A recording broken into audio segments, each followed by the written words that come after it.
Hi everybody and welcome to the video. Welcome to the channel. Today it's the Nissan 240SX in D Class. This is a bit of a grip machine, I'm not gonna lie. I do thoroughly enjoy this car. The car's a classic.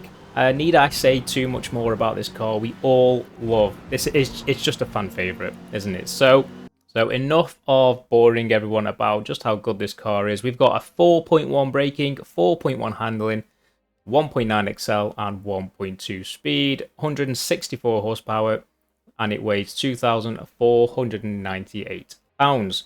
So let's get into the upgrade and tuning side for this car. So starting with performance and going from right to left as normal, we're going to start with the engine swap. Is a stock 2.4 litre inline 4.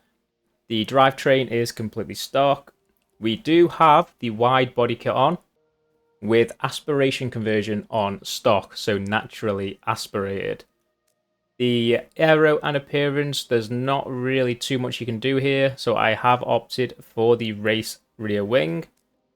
Clutch, that is completely stock. The transmission is race. The driveline is also stock, but the differential is on race 2. The wheels, I've gone for stock wheels because, again, I'm just too lazy and couldn't be bothered to change them. But feel free, if you do find ones that are similar in weight, stick them on by all means. Tyre compound, the tyre compound's on race with a front tyre width of 215mm, with the rear tyre width at 255mm. Platform and handling, so we've got race brakes with spring and dampers. They're on race 2. The front anti-roll bars are on race, like is the rear anti-roll bars. And we also have a race weight reduction. No chassis reinforcement or roll cage, and no ballast.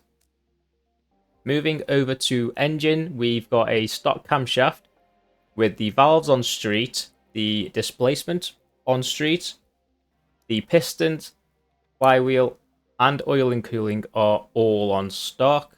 And lastly, fuel and air, we've got fuel, ignition, exhaust, air filter, and intake manifold all on stock. So with the upgrades all put onto the vehicle, let's go into the fine tuning side of the car. So starting again with tyre pressures, I've gone for 28.5 psi on the front, 28.5 psi on the rear. Both imperial and metric units will be displayed here, so feel free to use whichever one is equivalent to your game. The final drive in gearing is at 4.85. This one does 136 mile an hour, which isn't too bad, especially for D class, and with the amount of grip that this baby does have. And these are the other gear ratios, so first through to 6. Feel free to change these if you wish. Again, I just play around, especially with these lower class cars. I just play around with the final drive. The alignment, I've gone for negative 1.8 on the front, negative 1.3 on the rear.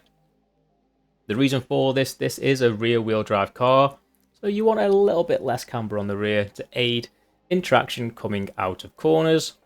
The front toe and rear toe is both on 0.0, with a front caster angle of 7.0.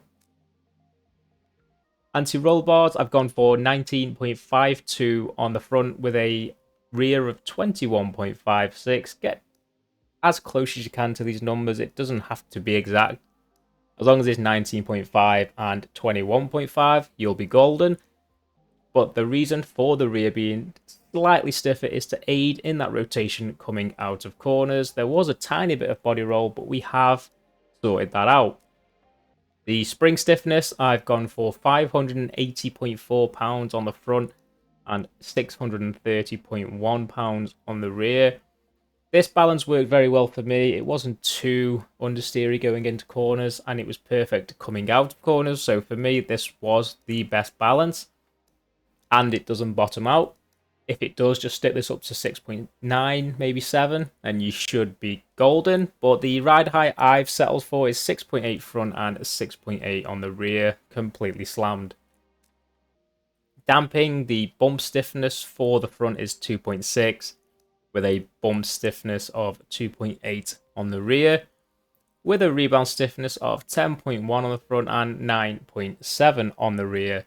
People think that these have to perfectly mimic, but that's not the case. It's all based on driving style and how the car responds to your inputs. This worked well for me. 2.6 on the front, 2.8 on the rear on bump, 10.1 front, 9.7 on the rear.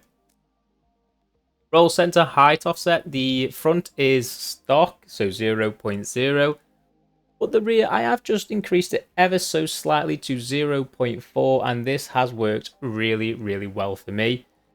It aids in that rotation, and accompanied with stiffer rear springs and anti-roll bars, really does get that car to rotate under throttle. Anti-geometry percentage, the anti-dive's at 15.1, and the anti-squat on the rear is at 0. Feel free to lower the squat if you feel like it's a bit too oversteery. On throttle, it doesn't oversteer at all really, but if it does feel a bit too much for you, knock it down to maybe -5, -10. You should be sound, but if you want more, stay that up by 5, 10. Personally, I found 0 worked really, really well for me.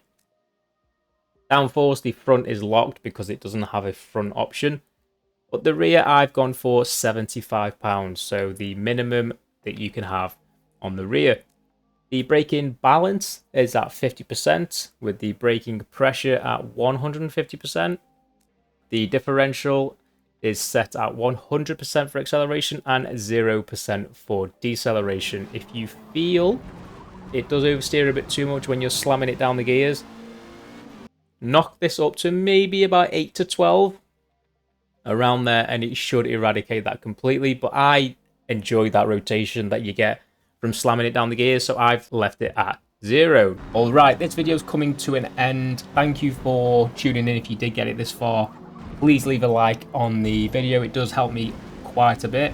Please like, comment and subscribe if you're brand new, and as always, take care of yourselves. Stay tuned for more.